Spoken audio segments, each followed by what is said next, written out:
한하늘에 해가 둘일 수 없듯이 충돌하게 돼 있습니다. 왜냐? 미국은 반토막 나서 한 25%입니다. 이미 예전 같지 않다. 중국은 중앙정부, 지방정부, 국영기업 합치면 부채는 300%가 넘어요. 언제 터질지 몰라요. 하나가 쓰러질 때까지 계속될 거다. 거기다가 더 큰 문제는 뭐냐면 바로 제가 장담하는데 햄베거가 여기 있습니다. 에너지 투자의 매력은 뭐냐? 절대로 수요가 줄 일은 없다. 이 회사는 100년 전에도 있었고 100년 후에도 있을 거다. 이제 시작이에요. 고정 댓글을 참고하세요. 박사님 안녕하세요. 예, 안녕하세요. 무극. 예. 누구는 다극화 시대라고 하잖아요. 예. 무극, 다극 좀 차이가 있는 겁니까? 이제 우리가 북극, 남극이 있죠. 네. 지구는 23.5도가 기울어져 있어요. 극이 있다라는 얘기는 질서가 있다는 얘기입니다. 그러니까 23.5도 기울어져 있으니까 자전을 하고 공전을 하죠. 밤낮이 생기고 봄, 여름, 가을, 겨울이 생기죠. 네. 밤낮의 길이도 변하지만 밤은 낮은 반드시 오죠. 네. 봄, 여름, 올해 좀 봄이 빨리 오긴 했지만 안 오진 않습니다. 그러니까 뭐 돌아가신 김영삼 전 대통령이 뭐 당모가지를 비틀어도 새벽은 온다. 반드시 새벽은 옵니다. 예. 그게 질서거든요. 그런데 다극화하면은 극이 많아졌죠. 네. 이게 다극화는 양극화, 두 진영. 미국과 소련이 공산주의와 자본주의 진영을 나누던 양극 체제. 네. 그러니까 소련이 무너지면서 다극 체제, 중국이 부상하고 미국의 힘이 예전 같지 않고 나머지가 올라오는 이걸 다극 체제라고 그러거든요. 네. 그럼 그게 있으면 질서를 지켜야 되잖아요. 네. 그런데 무극화는 뭐냐면 이 절대 강자가 존재하지 않는, 지금도 상대적으로 미국은 강자죠. 네. 그러나 소련은 무너졌고 한때 2차 세계대전 직후에 전 세계 GDP의 50%까지 육박했던 미국은 이제 반토막 나서 한 25%입니다. 그것도 대단하죠. 그러나 트럼프가 말하는 것처럼 난 이제 세계 전쟁에 책임 안 질 거야. 내가 남의 전쟁에 왜 책임져? 그럼 자기가 전쟁을 벌여요. 네. 베네수엘라, 이란, 러시아. 공산권의 질서를 지키던 러시아가 이제 같은 슬라브도 우크라이나를 침공을 합니다. 그러니까 양극 체제가 무너지면서 질서를 지켰던 헤게모니를 가졌던 두 체제가 과거에 비해 하나는 사라졌고 하나는 힘이 약해졌고 그러니까 질서를 지키는 힘이 약해졌고 여기저기서 갈등들이 솟아오르는 다극화 세계인데 무극화의 개념은 뭐냐면 아무도 책임을 안 진다는 겁니다. 누구든. 오히려 질서를 파괴한다는 겁니다. 왜? 절대 강자가 없으니까. 그러니까 강국들은 질서를 안 지키고 유엔은 있는지조차 모르겠죠. 국제기구는 무력한. 이게 바로 무극화 시대입니다. 그러니까 새로운 질서, 냉전이라는 질서가 깨진 이후에 거대한 혼돈의 시기를 개념짓는, 절대 강자가 없는 혼돈의 시기, 아무도 책임지지 않는 시기. 책임도 안 지고 지켜주지도 않고 혼내주지도 않고 본인들이 사고를 치죠. 자국 이기주의에 따라서. 왜? 진영이 없으니까. 책임질 진영이 없으니까. 진영 간의 갈등이 아니라 이제는 질서도 없고 너도 나도 각자 여기저기에서. 도생의 무극화 시대. 이렇게 볼 수 있죠. 근데 미국이 여전히 강자이긴 강자지만 상대적인 강자일 뿐 절대적인 강자는 아니라고 보시는 거예요. 그렇죠. 왜냐하면 미국은 멀로주의. 네. 1827년 5대 대통령, 미국의 멀로가 5대면 독립한 지 얼마 안 됐잖아요. 네.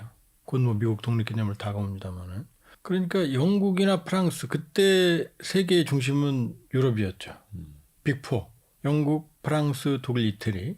하도 시달리니까 고립주의. 나 건드리지 마. 나 우리끼리 살 거야.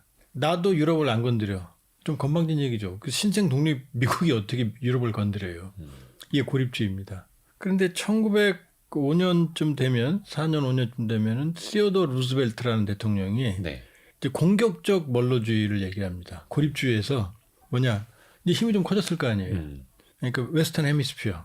남북 아메리카까지는 내가 책임진다. 그러나 유럽은 아니다. 그런데 이 고립주의가 절대적으로 결정적으로 깨진 게 바로 1차, 2차 세계대전이에요. 네. 원하지 않던 전쟁에 미국은 처음엔 안 가려고 그랬어요. 전쟁에. 근데 두 번 다 결부가 됩니다. 그러면서 유럽은 정말로 전쟁의 참화 속에 두 전쟁으로 1억 명 내외가 죽고 죽이는 상황이 됐는데 네. 미국은 폭탄 한 방 안 떨어졌잖아요. 그렇죠. 그리고 전 세계 1차, 2차 세계대전에 무기를 대주는 공급국이 돼버린 거예요. 세계 공장이 된 거죠. 네. 그러니까 2차 세계대전 끝날 당시에 미국의 GDP는 전 세계 GDP의 40에서 50%까지 육박합니다. 그러니까 조금 심하게 말하면 미국과 기타 잡것들의 세계. 이게 바로 팍스 아메리카나예요.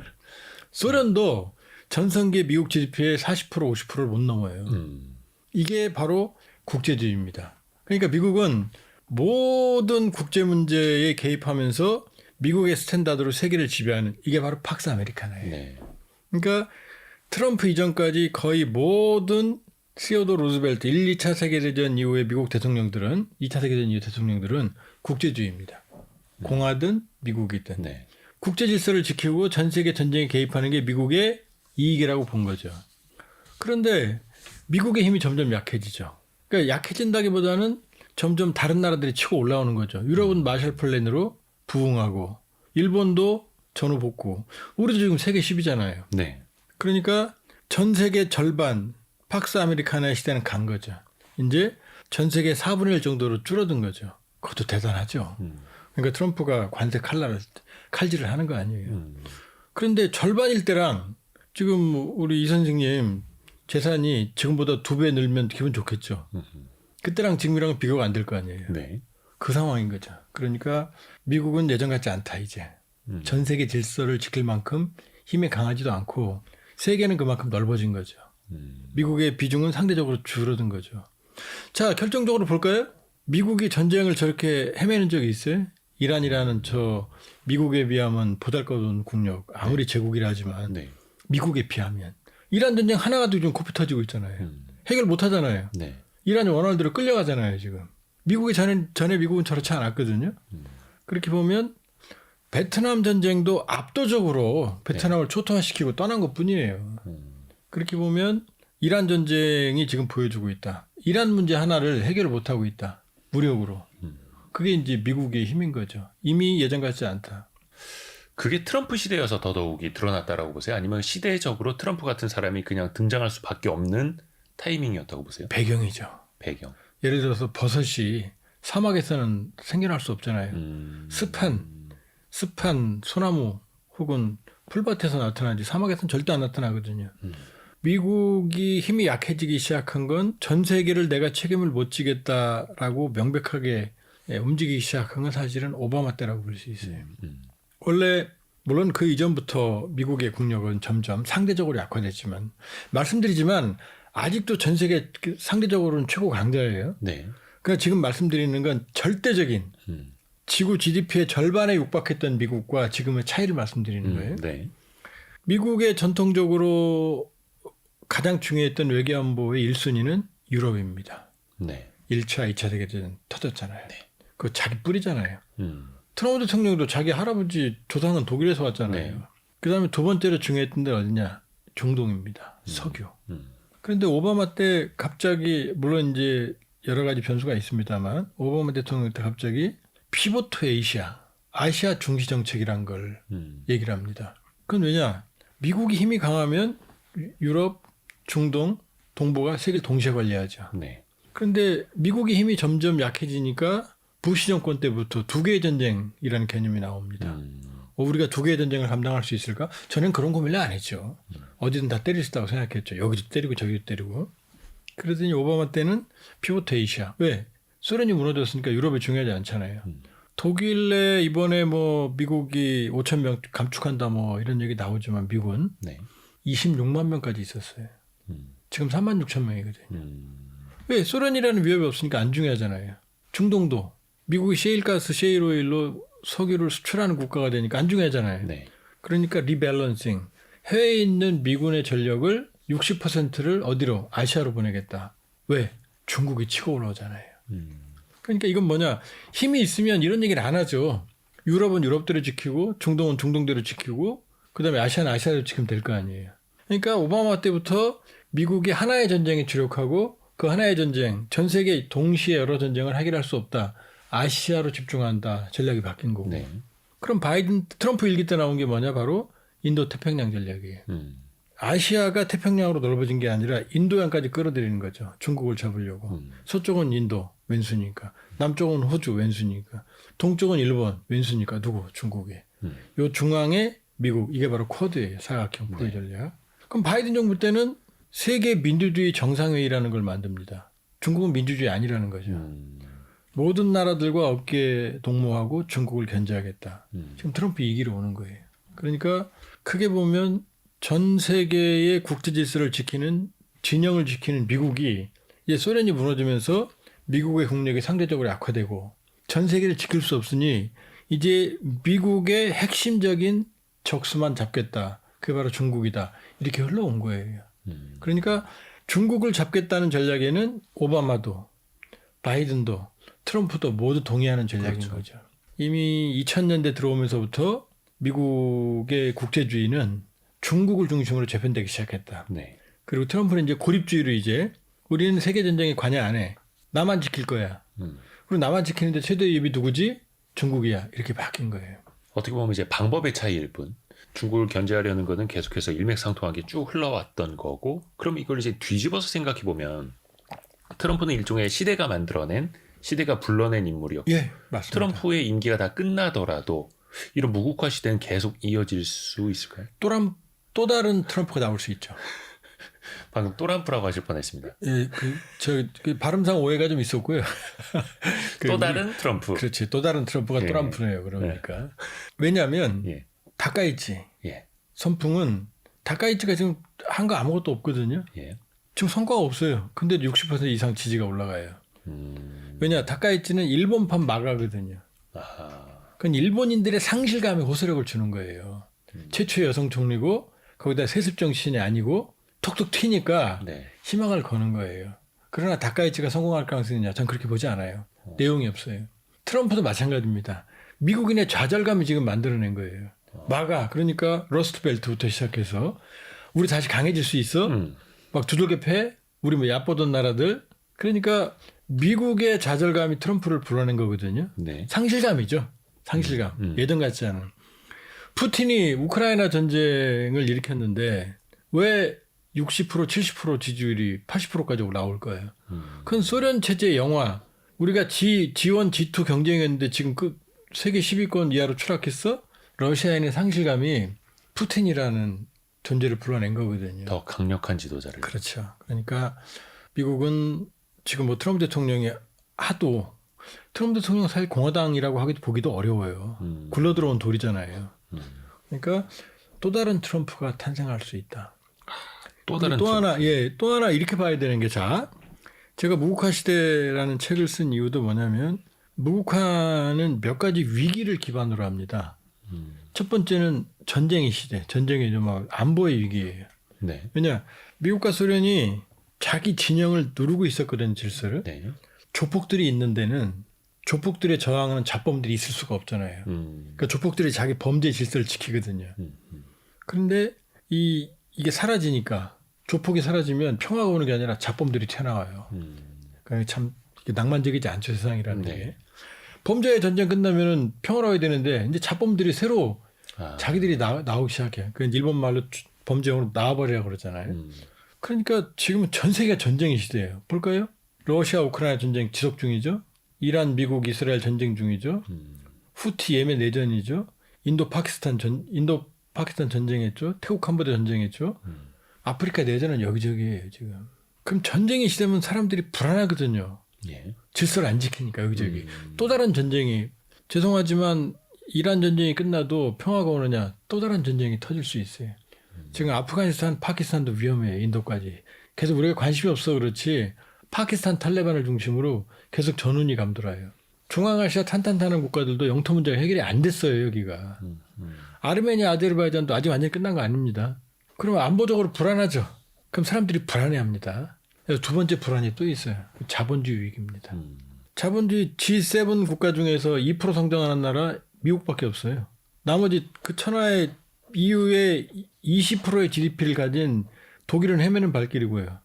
영국, 프랑스, 독일, 이태리 다 성장률이 1% 미만 자연 성장률이에요. 예. 그런데 고령화하잖아요. 저성장이잖아요. 그러면 정부 지출이 늘어납니다. 매개 살려야 되니까. 그러니까 정부 부채, 미국 125%, 프랑스 120%, 영국이 선전해서 그나마 100%, 이태리 140%, 일본은 250%. 제가 아까 일본 희망이 별로 없다 그랬죠. 다카이치가 250%인데도 적극 재정 돈을 더 풀겠대요. 그렇죠. 근데 무슨 희망이 있겠습니까? 당장은 중국은요? 좋겠으나. 예. 중국은 본인들이 80%라고 그러지만 지방정부, 그 다음에 중앙정부, 지방정부, 국영기업 합치면 300%가 넘어요. 네. 언제 터질지 몰라요. 거기다 디지털 자본주의 시작. 디지털 자본주의는 옛날에 굴뚝산업에 비해서 고용률이 5분의 1에서 10분의 1밖에 안 돼요. AI 툴을 개발하면 AI가 개발자를 해고하는 시대예요. 그렇죠. 그럼 자본주의가 불안하죠.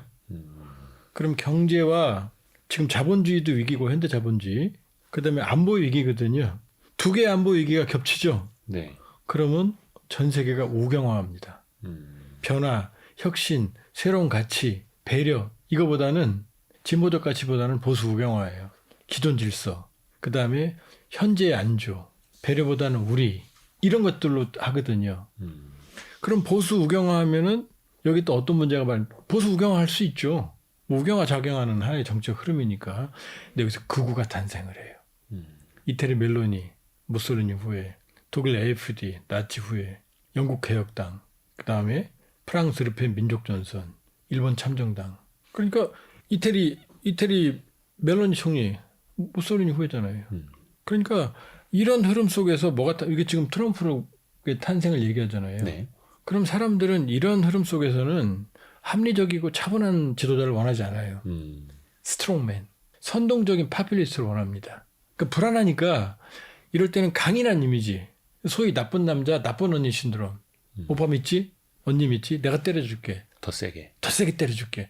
근데 약간 불량해 보여. 그런데도 어쩐지 세 보여. 이 불안한 시대에 나는 지켜줄 것 같아. 그게 또 국내 정치에선 통하고요. 그렇죠. 그게 스트롱맨들이 설치는 거예요. 지금 나오는 게 다 스트롱맨이잖아요. 트럼프, 푸틴, 시진핑, 다카이치부터 시작해서. 근데 그게 트럼프 1기가 탄생을 했을 때도 사실은 나왔던 이야기인데 나왔는데 사람들이 갸우뚱했죠. 근데 갈수록 그게 또 심해진다. 근데 바이든을 보니까 미국의 아. 쇠퇴를 막지 못하고 힘이 없어 보이잖아요. 바이든 대통령은. 근데 여기서 트럼프 대통령이 다시. 말이 거칠잖아요. 적을 만들어내잖아요. 외국인들 때문이냐? 이민자들 때문이냐? 저 사람 때문이냐? 그러니까 우리 사회에도 있잖아요. 반중 정서. 그러니까 우리 사회에도 사실은 크게 보면 글로벌 우경화라고 하는 이런 흐름들이 자리 잡고 있는 거죠. 사실은. 내가 불안하니까. 우리 사회가 불안하면 희생자를 만들어내요. 쟤네들 때문이야. 남 탓을 하고. 남 탓이죠. 그러니까 쟤네 때문이야. 구조적으로 내가 성찰하는 것보다는 빠른 적을 만들어내는 명시적인 적을 만들어내는 게 훨씬 빠르잖아요. 그렇죠. 쟤네만 해결하면 돼라고. 그게 바로 트럼프입니다. 전향적으로. 그러니까 트럼프는 가능하면 저는 그분에서 끝났으면 좋겠어요. 근데 또 나올 수 있죠. 제2의 트럼프, 제3의 트럼프가 나올 수 있고 스트롱맨과 파퓰리스트가 나올 수도 있죠. 우리나라도 예외는 아닙니다. 그런데 우리는 비상계엄 사태가 일종의 뭐라 그럴까요? 계기가 된 거죠. 그러니까 큰 흐름의 우경화에서 우리는 약간 예외적인 현상이 국내 정치적으로 발생을 했다고 봐야 돼요. 안보가 불안하고 자본주의의 위기, 자본주의가 불안해질수록 더 강력한 스트롱맨을 원하고 그 스트롱맨들은 또 국내 정치를 위해서라도 더 강하게 언행을 하고 그게 또 외교적으로는 또 부딪힐 수도 있고요. 그걸 세 번째로 정치의 위기라고 그래요. 정치. 민주주의의 위기. 왜냐하면 파퓰리스트, 스트롱맨의 시대 그 사람들이 이런 복잡한 문제를 해결할 수 있냐? 아니거든요. 해결 못 하거든요. 합리적인 방식으로 해결해야 되는데 지금 말하는 뭐냐면 바로 위기를 조성하고 적을 만들어내고 폭력적 방식으로 문제를 해결하려고 그러거든요. 이게 어디로까지 이어지냐면 에리 프롬의 자유로부터의 도피로까지 이어집니다. 그 중세라고 하는 종교적 세계관이 붕괴하니까 네네네. 그 신성이 지배하던 절대적인 이성이 자유화졌거든요. 그럼 자유를 향해야 되는데 네. 이 자유 앞에서 인간은 불안해합니다. 왜? 과거에 신이 절대적인 길을 다 가르쳐줬는데 네. 지금은 아니잖아요. 네. 그러니까 사람들은 니체의 신은 죽었다. God is the truth. 그건 한쪽으로는 이성의 자유지만 한쪽으로 인간의 불안이에요. 내가 어디로 가야 하지? 이럴 때 에리 프롬은 생각을 했어요. 그럼 사람들이 자유를 향유하고 근데 자유는 책임이 따르잖아요. 네. 이럴 때 나타나는 게 바로 권위주의라는 거예요. 파시즘. 맹목적 순종. 권위주의에 대한 전체주의에 대한 순종. 그다음에 폭력주의. 왜 폭력은 나의 무력함을 해결할 수 있잖아요. 네. 내가 강해진 것 같잖아요.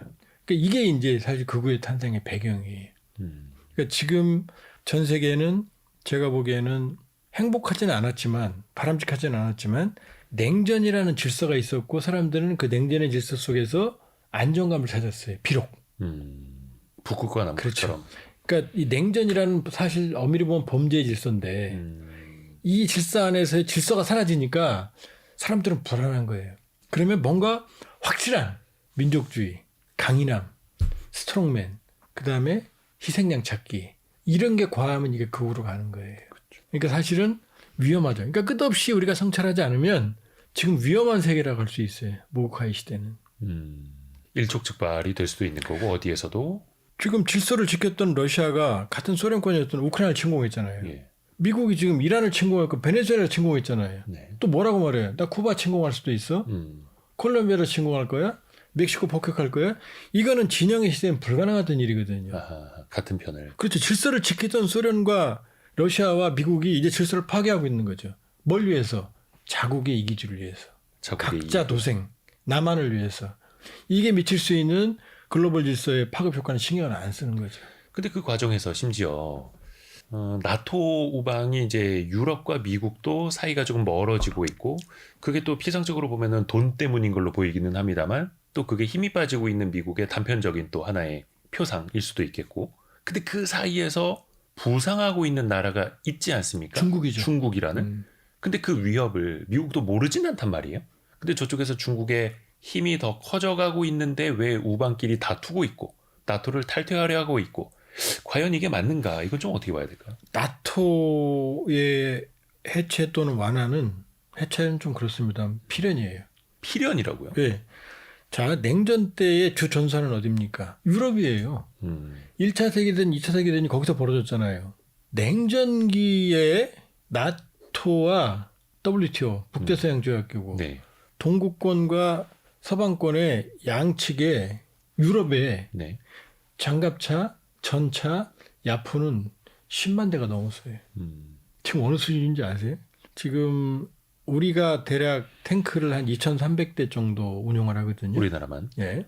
근데 전쟁 끝나고 소련이 사라지니까 유럽은 국방비를 대폭 줄였어요. 네. 그걸로 치즈 사 먹고 샴페인 마셨어요. 지금 빅4 영국, 프랑스, 이태리, 독일의 주력 탱크가 프랑스는 르클레르크, 이태리는 아리에테, 독일은 레오파르트 2, 네. 영국은 챌린저거든요. 그 사용 가능한 탱크가 1,000대밖에 안 돼요. 또 옛날 모델이기도 하고. 예, 우리가 2,300대로 굴리는데 자주포 같은 경우는 우리가 K9 뭐 155mm 세계적으로 뭐 그러잖아요. 네. 우리는 155mm로는 한 2,300, 그 다음에 120mm밖에 없고 비격이나 105mm 자주 하는 풍인까지 지금 3,000문이 넘거든요. 네. 지금 유럽은 한 400문 정도밖에 안 돼요. 빅4가. 이 얘기는 뭐예요? 소련이라는 위협이 사라진 거예요. 지금 러시아 우크라이나 전쟁하죠? 그거 지들끼리 전쟁이에요. 러시아가 또 전쟁 일으킨다? 못 일으킵니다. 장담합니다. 유럽하고는 전쟁 못 일으켜요. 왜냐? 러시아 GDP가 유럽의 2의 10분의 1밖에 안 돼요. 인구는 5분의 1밖에 안 됩니다. 네. 독일만 해도 러시아 GDP의 2배거든요. 전쟁을 어떻게 일으킵니까? 그러면 유럽은 미국 입장에서는 중요합니까? 안 중요합니까? 안 중요해졌죠. 이제 위협이 사라졌으니까. 네. 그러니까 니들이 알아서 해요. 이건 당연한 거예요. 그러면 미국 입장에서는 과거처럼 전 세계 GDP의 50%를 차지할 때는 네. 내가 지켜줄게. 거기다 진영이잖아요. 그게 자기한테 유리했잖아요. 근데 지금 절반이에요. 소련은 사라졌어요. 그럼 미국이 나토를 계속 중시해야 됩니까? 중시할 필요가 없는 거죠. 그러니까 트럼프의 말이 일견 맞다는 거예요. 그러니까 일견 맞는 유럽은 거죠. 어차피 돈도 많은데 왜 그럼요. 너희들은 돈을 잘 안 내느냐 이거예요. 어차피 바이든도 입으로만 동맹이었지 니들이 더 해 였어요. 아, 너 동맹은 중요해? 근데 니들이 역할을 더 해야겠지 이거였어요. 트럼프는요. 돈 내놔. 이 차이일 뿐인 거예요. 방식의 차이. 그렇죠. 그러면서 이 전 세계를 지키던 힘을 어디로 모아요? 중국 견제. 피보트 아시아인 거예요. 크게 보면. 피보트 차이나인 거죠. 그럼 어떻게 보면 이제 나토 내에서 균열이 일어나고 나토를 탈퇴하려는 게 초점을 옮기는 거라고만 보면 돼요. 유럽에서 아시아로. 나토를 탈퇴하지는 않을 겁니다. 왜냐, 나토의 탈퇴는 결국 유럽에서 미국의 영향력의 완전한 상실을 의미하거든요. 근데 아까 나토 해체는 필연이라면서요. 완화, 중요성의 감소. 아, 그리고 궁극적으로는 거의 해체 수준까지 갈지도 몰라요. 그러니까 당장의 어떤 기록으로 남길 수 있는 탈퇴가 아니라 왜냐, 만일에 러시아가 냉전기 수준으로 국력을 회복한다. 유럽 전체를 압도할 정도의 군사력을 가진다. 그러면 나토는 무이겠죠. 아니거든요. 러시아는 우크라이나 전쟁 하나로 국력을 거의 상실하고 있어요. 최근에 우크라이나가 오히려 반격이 심해져서 푸틴이 몰리고 있어요. 1년에 4기에서 5기 정도밖에 생산하지 못하는 핵탄두 미사일 오레시니크까지 쓰고 있어요. 그게 러시아 현실이에요. 핵탄두만 안 실은 안 싫은 미사일. 거죠. 예. 거기다 쓰는 건 바보짓이에요. 거기다 러시아의 수출품의 70%가 지하자원입니다. 그중에 50%가 원유에 석유, 가스예요. 막혀 있고. 그 나라에 미래가 어디 있습니까? 푸틴 살아생전에 국력 회복하지 못해요. 그럼 나토는요. 우크라이나 전쟁 때문에 단결하고 있지만 벌써 헝가리 오르반은 친푸틴, 슬로바키아 친푸틴 다 분열되고 있어요. 사실은. 나토 내에서도. 나토 내에서도요. 나토는 약화될 수밖에 없어요. 왜? 그 32개국이 이해관계 일치하겠습니까? 안 돼요. 거기다 또 만장일치 제도거든요. 그렇게 보면 나토의 중요성은 유럽은 더 이상 통합되기 쉽지 않다. 분열되는 나토를 오히려 푸틴이 도와준 거다. 우크라이나 전쟁으로. 그러니까 오히려 단결되게. 그럼요. 나토의 약화와 나토의 분열, 해체까지는 말씀드리기가 어렵지만 미국이 나토에서 발을 빼는 건 필연이었다. 바이든 때도 나토를 강화하진 않았어요. 엄밀히 보면. 왜? 옛날처럼 국력이 안 되잖아요. 그런데 미국의 입장에서는 이번에 5월 13일, 15일 트럼프 대통령이 베이징을 방문했잖아요. 네. 시진핑이 그런 얘기 했어요. 투키티제스 함정을 말했어요. 먼저 꺼내 들었죠. 간이 분 거예요. 왜냐하면 그 투키디데스의 함정은 이제 패권국과 왜 떠오르는 나라 사이의 고대 전쟁. 그리스에서 있네. 스파르타에 도전하는 아테네 이 둘 간의 전쟁이거든요. 이 얘기는 뭐냐? 너는 스파르타고 난 아테네야 이 얘기거든요. 너랑 체급이 같아라는 얘기예요. 이제는. 저는 그런 말을 못했어요. 근데 또 그것도 대놓고 면전에서 또 만나자마자. 하나 레드라인 넘은 건 뭐냐? 나 대만 침공하면 너 어떡할래? 이렇게 물었다는 거 아니에요. 그렇죠. 원래 중국과 수교하면서 중국을 세계에 끌어들인 건 미국이고 대만을 버릴 수 없으니 대만 관계법. 자, 원래 만들어서 미국이 TRA. 대만과 중국과의 관계는 힘으로 해결하면 안 된다. 전쟁으로. 이거 원칙이에요. 네. 대만의 방어는 미국이 지원한다. 이 원칙이거든요. 네. 시진핑이 깬 거잖아요. 대놓고 이건 처음이에요. 레드라인 넘은 겁니다. 거기다가 또 그 이후에 또 언론에 나왔죠. 시진핑이 경로하면서 다카이치 좋겠다고. 네. 네. 후일담으로 이건- 좀 나오고 있죠. 이건 다 지금 시진핑이 세게. 간이 분 게 아니라 간을 손에 들고 있는 거예요. 조금 심하게 말하면. 이 얘기는 제가 희화해서 말씀드렸지만 이건 중국의 자신감인 거예요. 이제 난 더 이상 네 밑이 아니야. 너 같아라고 말하는 거예요. 그러니까 1978년 덩샤오핑이 도광량에 76년에 마오쩌둥이 죽는데 그때까지 대학진운동 문화혁명으로 한 3천만 명 내외가 굶어 죽습니다. 네, 네. 이때 중국을 손을 잡고 끌어낸 게 바로 미국이에요. 너 일로 나와. 우리 수교하자. 79년에. 그러면서 중국을 키워줄 때 너 내 말 잘 들어야 돼. 왜? 중국하고 소련이 사이가 안 좋았으니까. EJ죠. 네. 반은 성공했죠. 미국이 전폭적으로 중국을 지원해줬고 그걸 틈타서 중국은 성장했지만 소련은 망했잖아요. 그림은 반은 맞은 거죠. 네. 근데 미국이 생각했던 중국이 경제 발전하면 민주화하고 인권 이건 안 됐죠. 그러니까 덩샤오핑은 도광량해라는 거였어요. 예. 도광량해는 가슴 속에 뜻을 숨긴다. 쉽게 말하면 가슴 속에 칼을 숨기는 거예요. 네. 우리 이 선생님이 저한테 뭐라 그래도 네 알겠습니다. 숨기는 거죠 내 뜻을. 내 힘 커질 때까지. 발톱을 숨기고 있는 거죠. 네, 그게 도광량해예요. 그게 WTO 가입돼 있고, 자 후진타오 시기에 오니까 몸집이 좀 커졌잖아요. 그땐 전략이 유소자기로 바뀌어요. 내가 좀 할 말은 할 거야. 이제 더 이상 아분 안 해. 이게 유소자기예요. 근데 시진핑이 뭔지 아십니까? 주동자기예요. 내가 새로운 질서를 창출할 거야. 우리는 나도 따거야, 너도 따거고 이게 신형 대국 관계예요. 이게 지금 충돌하는 거예요. 그러니까 중국은 이제 더 이상 2017년 트럼프가 시진핑을 처음 만날 때만 해도 굽신굽신했어요. 솔직히 말씀드리면 선물 뻗들이 안겠어요. 트럼프한테 자금성을 통째로 내줬습니다. 중국의 심장부를. 근데 이번에 어딜 갔어요? 천단에 갔잖아요. 천단은 뭐냐면 중국 왕들은 자기가 하늘의 자식이라는 거예요. 천자가. 네. 하늘에 제를 올리는 천단을 데리고 갔어요. 그게 무슨 뜻이냐? 내가 바로 하늘의 지시를 받은 이 상징이거든요. 내가 황제다 혹은 너랑 나랑 비슷한 황제다. 네가 내 미치야라고. 아, 그래요? 전 그렇게 읽었어요. 그렇게 읽었어요. 그러니까 시진핑에 제가 아까 뭐 희화화시켜서 간이 벗다 간을 들었다는 얘기가 뭐냐면 예전에 시진핑 주석이 아니에요. 중국이. 그렇죠. 그렇다고 해서 중국이 미국을 앞서요. 그건 아닙니다. 아직 중국이 2021년에 미국 GDP의 76%까지 따라갔거든요. 지금 한 65에서 한 67, 8%가 떨어졌어요. 계속 때리니까. 계속 중국을 때리니까. 그러니까 이번에는 중국의 성장과 함께 트럼프 리스크, 트럼프의 리더십 리스크도 함께 지금 결부된 상황이라고 봐야 되는데 어찌됐건 중국은 미국의 최대의 적이 됐고 투캐티데스 함정을 본인 입으로 얘기할 정도로 중국의 자신감이 커졌다는 겁니다. 그렇죠. 그럼 미국은 어떻게 되죠?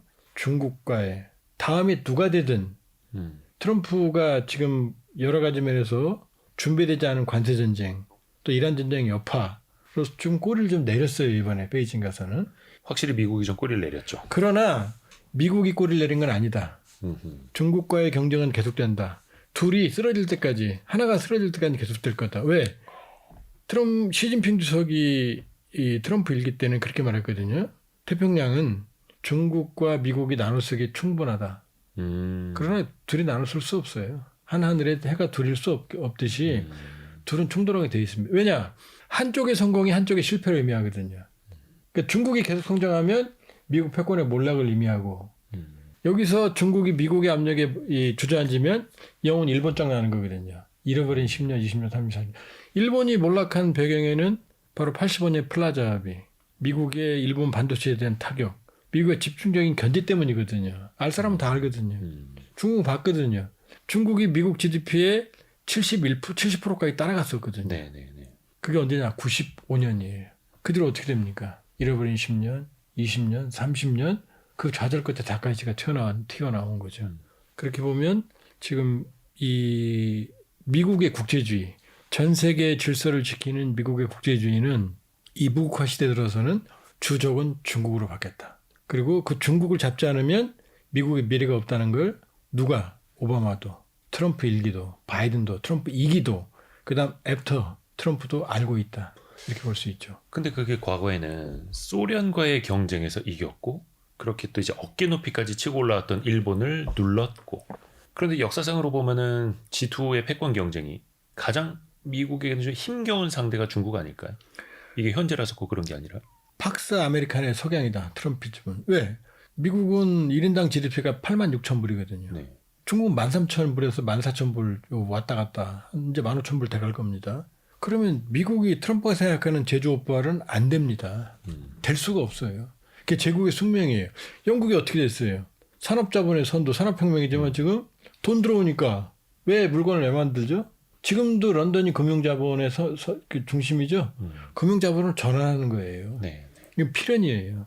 그러니까 미국이 트럼프가 생각하는 제조업발 안 되죠. 트럼프가 생각하는 그런 미국의 미래는 또 오지 않습니다. 그러면 팍스 아메리칸의 석양이 그건 선진국 제국의 필연이에요. 그러면 중국의 미래가 그럼 밝냐? 아닙니다. 그건 피크 차이나. 제가 말씀드렸지만 중국의 계획 없는 개혁 개방으로 이 부채는 300%를 넘고 있다는 게 정설이고요. 네. 그다음에 부동산 위기, 내수 위기 이게 얽혀 있거든요. 거기다가 더 큰 문제는 뭐냐면 바로 독재의 경직성입니다. 중국이 지금까지 저렇게 스피디하게 성장할 수 있던 이유는 독재는 박정희 정권도 개발 독재예요. 왜 선택과 집중을 하잖아요. 네. 그런데 이 독재가 어느 일정한 순간이 지나면 성장에 부담이 됩니다. 경직성을 야기하거든요. 독재는 그 후견과 피견. 그러니까 뭐냐면 경쟁력보다는 충성과 여기에 대한 복종, 그다음에 배려 이 관계거든요. 그러니까 부정부패가 사라질 수가 없어요. 독재 체제는. 그러니까 일정한 시점을 넘으면 독재 체제는 자본의 건전한 발전을 저해합니다. 중국이 그 상태예요. 그러니까 지금 어떻게 되죠? 매일 부정부패잖아요. 당 중앙 군사위원회 7명 중에 5명이 부정부패로 날아갔잖아요. 지금 둘만 남았어요. 네. 시진핑과 장성민, 장동희 둘.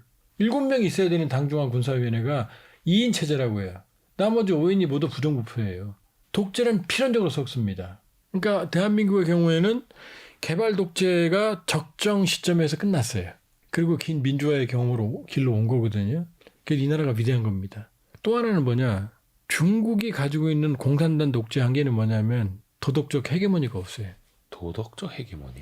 지금 인구 14억을 인터넷 통제하잖아요. 네. 홍콩 이미 옛날 홍콩이 아니잖아요. 네, 그렇죠. 독재 체제로 바뀌었잖아요. 그 사람들이 지금 아마 우리 이 선생님하고 저하고 거의 입고 있는 쓰고 있는 거야 80, 90% 메이드 인 차이나 써 있을 거예요. 중국을 좋아하지는 않습니다. 전 세계 사람들이 중국 물건을 쓰지만 중국을 매력적으로 생각하진 않아요. 미국 문화 그래도 헐리우드 갑니다. 헐리우드 영화 봅니다. 그 어디로 와요? 한국으로 오죠. 영국, 런던, 프랑스 이런 데를 가지 중국이 매력적으로 생각하진 않아요. 세계 1위 만화 영화는 어디냐? 중국이랍니다. 시장 규모가 14억 명이 보니까. 그렇죠. 근데 그 14억 명만 보는 거죠. 뭐라고 말합니까? 중국 특색의 사회주의 그러잖아요. 네. 중국 특색의 사회주의가 어떻게 세계를 멸시킵니까? 인권 탄압, 독재, 자유의 억제, 언론 자유의 금지. 마윈도 천하의 마윈도 말 한마디 잘못하면 몇 달 동안 안 나오잖아요. 그렇죠. 이게 매력이 있을 수가 있어요? 그러니까 이 도덕적 헤게모니 때문에 중국도 아닌 거죠. 그러니까 패권 국가가 될 수는 없다라는 그렇죠. 거예요. 세계가 인정하지 않는다. 저는 미중 전략 경쟁이라는 말 자체가 잘못됐다. 미국은 내려가고 있는 석양이지만 그러나 석양 아름답죠. 오래 갑니다. 이 석양이. 중국은 결코 미국주의로 갈 수 없다. 왜? 도덕적 헤게모니가 없습니다. 공산당 독재예요. 근데 그게 어떻게 보면 이제 세계 GDP에서 차지하는 비중과 경제력, 힘의 균형만 놓고 보면 G2 중에서도 중국이 또 그 간극을 좁히고 많이 올라갈 수는 있는데 근데 전 세계가 패권국으로 인정하는 거는 별개라는 거예요. 이미 경제적으로도 멍들고 있잖아요. 부채. 이거 어떻게 해결할 거예요? 부동산, 내수 위축. 그다음에 중국에 더 이상 투자합니까? 이제 안 하죠. 저임 노동력의 메리트는 사라졌잖아요. 어디로 갑니까? 인도네시아, 베트남, 방글라데시, 인도 이쪽으로 넘어갑니다. 중국 기업도 넘어갑니다. 탈출합니다. 이제. 그게 제조업으로 놓고 보면은 이제 그렇게 볼 수 있을 텐데 최근에도 보면은 뭐 AI 로봇 같은 드론 뭐 어떤 4차 산업 쪽으로는 오히려 투자를 더 많이 하잖아요. 그것도 확실하지가 않아요. 왜냐? 예. 중국의 특색이 뭐냐? 바로 관치입니다. 공산 독재 권력이 경제 권력을 같이 좌우해요. 네. 그러니까 시장과 관계없이 쏟아붓잖아요. 반도체 굴기 실패했거든요. 지금 정도 시장 체제라면 파산이에요.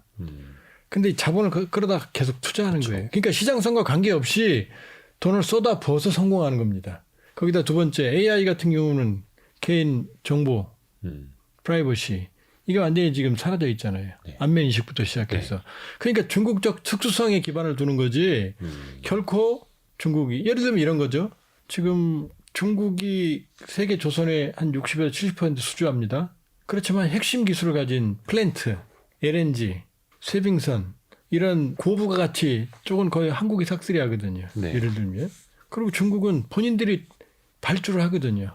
본인들이 그렇죠. 조선을. 면에서. 예. 그러니까 자세히 들여다보면 중국의 굴기라고 하는 건 엄밀히 보면 일반적인 시장 경제 논리로 보면 안 된다. 전략산업에 투자로 봐야 되는 거지. 과연 언제까지 저럴 수 있겠느냐. 지금 전기자동차 공장만 해도 기업이 200개가 넘는다는 거 아니에요. 그것도 이제 대부분 이제 문을 닫고 구조조정하면서도 구조조정하는 거 그러니까 계속 가는 거죠. 그러니까 이제 중국은 뭐가 문제냐면 중국의 개혁 개방은 예를 들면 소련이 체제 전환할 때는 계획이 있었습니다. 네, 네. IMF라든지 제프리 삭스라든지 어쨌든 계획서는 있었거든요. 설계도가. 네. 그런데 덩샤오핑이 개혁 개방할 때는 설계도가 없었어요. 그냥 저발전 농업 국가니까 그냥 알아서들 발전하세요. 우후죽순 지금 만들어진 것들이 설계도가 없었어요. 그 문제들이 지금 충돌하기 시작을 하는 겁니다. 이제 비용이 발생을 하는 거죠. 이렇게 보면 중국 자본주의는 지금 5% 성장한다?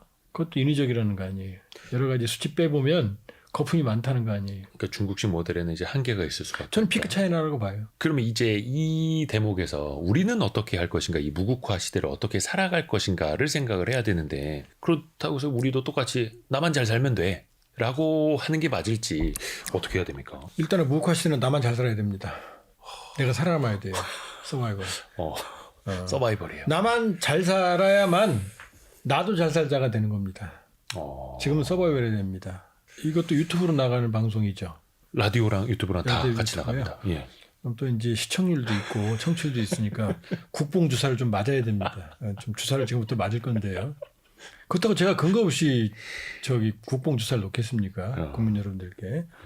2012년에 나온 Why Nations Fail. 왜 국가는 실패하는가. 예, 예. 이게 에스 모글루, 로빈슨, 잔슨 세 사람이 썼고 이 사람들은 2024년에 노벨 경제학상을 수상한 사람들입니다. 그렇죠. 이 책 지금도 팔리고 있습니다. 모국하시대 조한범 책보다는 조금 등수는 낮은데요. 지금 팔리고 있습니다. 이분들이 뭐라고 말하느냐. 예. 대한민국을 모험적인 국가로 듭니다. 모험적인 국가. 예, 우리를 제대로 못 보는 부분을 네. 봐주고 있어요. 왜냐하면 이 체제의 투명성, 음. 민주주의와 시장경제의 모험적인 발전 국가로 우리를 듭니다. 북한과 비교를 합니다. 북한과. 그래서 저는 단호하게 중국의 미래는 여기까지다. 패권이 될 수 없다라고 말씀을 드리는 거예요. 자, 우리가 한번 볼게요.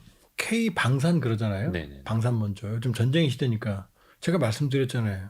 유럽이 주력 탱크가 1000대인데 우린 2300대다. 유럽의 주력 자주포가 400문인데 우린 거의 3000문이다. 155mm 2300문이다. 네. 미국도 150mm가 1700문이에요. 우리가 왜 이게 참 슬픈 사연인데 왜 이런 일이 벌어졌느냐. 북한이라는 적을 눈앞에 두고 있잖아요. 그렇죠. 거기다 애매한 휴전으로 인해서 서울이 음. 북한군의 야포 사거리에 들어있어요. 가깝죠. 그러니까 우리는 어마어마한 강력한 화력으로 막지 않으면 존재 자체가 위험한 상황인 거예요.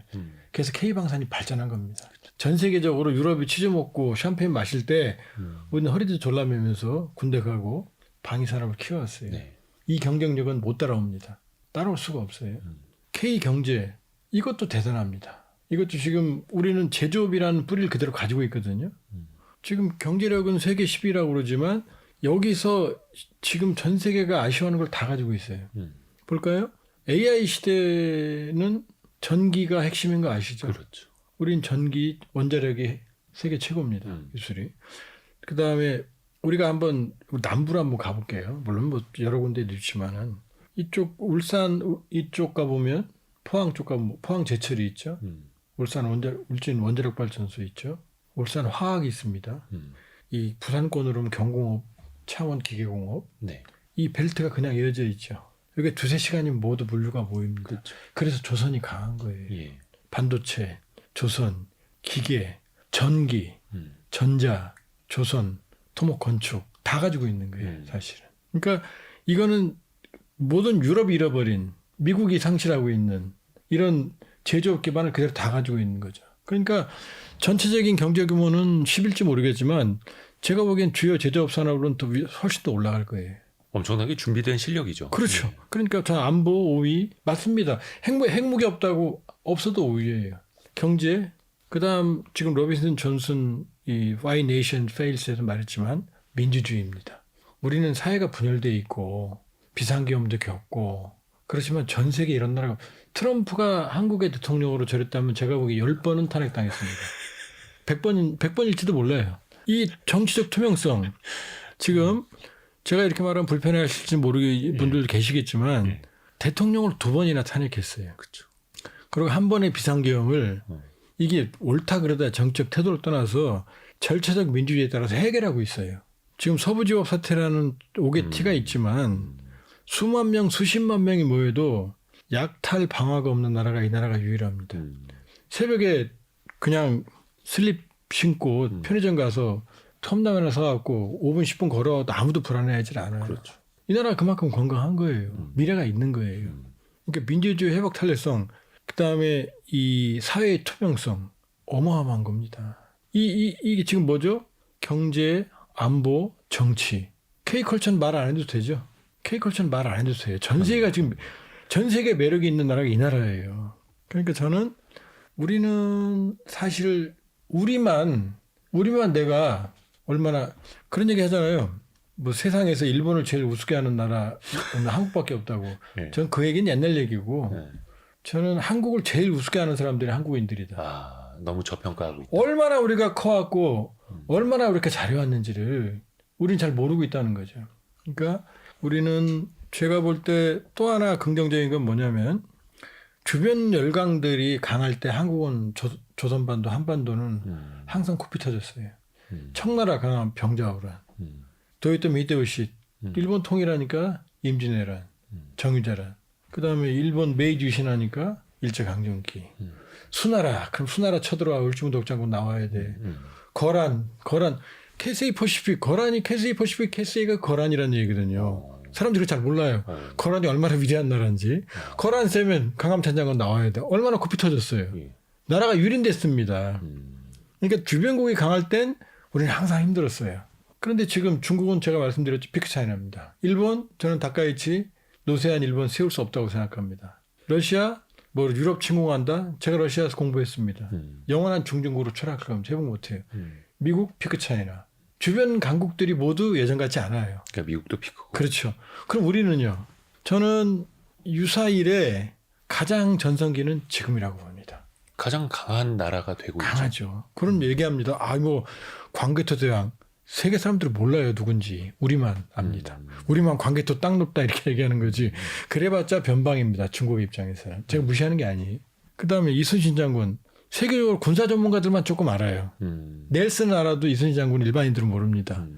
세종대왕 우리만 알지 누가 세종대왕을 압니까? 그분의 위대한 업적을. 그분을 폄하하는 게 아니에요. 우리 역사에 자랑스러운 분들이지만 그러나 지금 우리가 I'm from Korea, South 다들 놀래거든요. 그러니까 우리는 역사의 최전성기에 살고 있다. 이게 사실 대한민국을 가장 저평가하는 게 대한민국 사람들인데 어떻게 보면 또 그게 국민성이고 또 그런 마음 자세가 있었기 때문에 자만하지 않고 계속 또 발전해 나가는 나라가 그러니까 돼요. 비하가 아니고 겸손은 괜찮다. 겸손. 예. 비할 필요 없다. 그럼 잘해왔다. 예. 그러니까 우리가 우리 스스로를 꼭 껴안아줄 필요가 있어요. 잘해왔다고. 다만 우리 안의 갈등, 우리 안의 갈등, 분단 체제에서 비롯되는 우리 안의 갈등. 어차피 갈등 많은 나라인데. 그렇죠. 예. 우리 안의 갈등 이 부분은 좀 반성해야 된다. 서로 차이가 있을 수는 있어요. 그러나 이게 차별로 가고 배타적인 강요와 배제의 문화. 저는 이게 분단 문화라고 생각하거든요. 이 배제와 강요의 문화를 코리안 톨러랑스, 사회적 관용, 그다음에 배려로 그다음에 차이가 공존할 수 있는 체제로 간다면 그러니까 이 부분만 좀만 신경을 쓴다면 저는 충분히 잘해갖고 앞으로 잘해갈 수 있다. 그리고 또 하나 마지막으로 말씀드리고 싶은 건 위기는 기회입니다. 거대한 변화의식의 질서재편기의 찬스를 우리가 잡을 수 있다. 우리는 더 이상 거대한 파고에 흔들리는 나뭇잎이 아니다. 그걸 헤쳐나갈 수 있는 큰 참치, 다랑어, 그다음에 청새치가 될 수 있다. 이렇게 볼 수 있어요. 가슴이 웅장해진다는 댓글이 달릴 것 같은데요. 조한범 박사님한테 마지막으로 예. 무국화 시대 대한민국 생존 시나리오 이 책을 같이 읽어보고 있는데 이 책을 관통하는 핵심 구절 하나를 직접 좀 낭독을 부탁드리려고 합니다. 누구도 책임지지 않는 무국화 시대, 아무도 절대 강자가 존재하지 않는 질서가 소멸하는 시대에 대한민국이 어떻게 생존할 것인가 그 고민을 담은 책입니다. 그리고 충분히 생존할 수 있고 생존해야 된다라는 답을 제 나름대로 제시를 하고 있습니다. 자부심을 갖고 예. 또 내부적으로는 다양성도 인정하고 화합을 하면서 조한범 박사와 함께했습니다. 고맙습니다. 감사합니다.